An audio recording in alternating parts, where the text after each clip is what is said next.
আজকে বানাবো পেঁপে আলুর ডালনা রুই পোস্ত।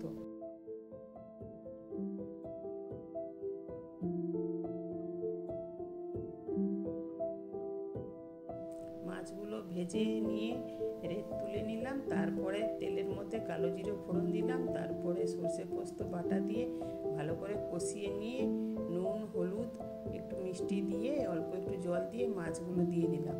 একটুখানি ফুটে গেল, তারপরে নামিয়ে নিলাম।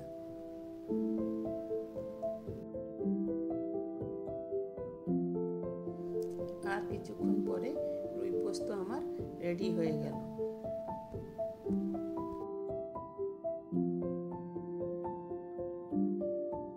চিংড়ি মাছ দিয়ে পেঁপে আলুর ডালনা বানানোর জন্য আমি তেল দিলাম, তেলের মধ্যে ফোড়ন দিলাম, শুকনো লঙ্কা তেজপাতা দিলাম, তারপরে চিংড়ি মাছ আর ছোলাটা দিয়ে একটু কষিয়ে নিলাম, তারপরে পেঁপে আলুটা দিয়ে ভালো করে কষিয়ে নিলাম, তারপরে একটু নুন হলুদ দিয়ে দিলাম আর একটু ধনে জিরে বাটা দিয়ে দিলাম, দিয়ে ভালো করে জল দিয়ে ঢেকে দিলাম।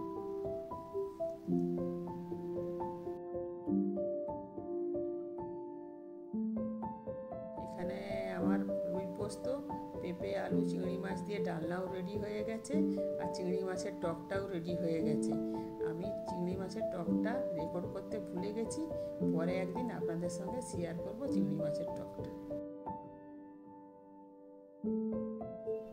যদি আপনাদের এই ভিডিওটি ভালো লেগে থাকে তাহলে অবশ্যই লাইক, কমেন্ট, শেয়ার এবং সাবস্ক্রাইব করবেন।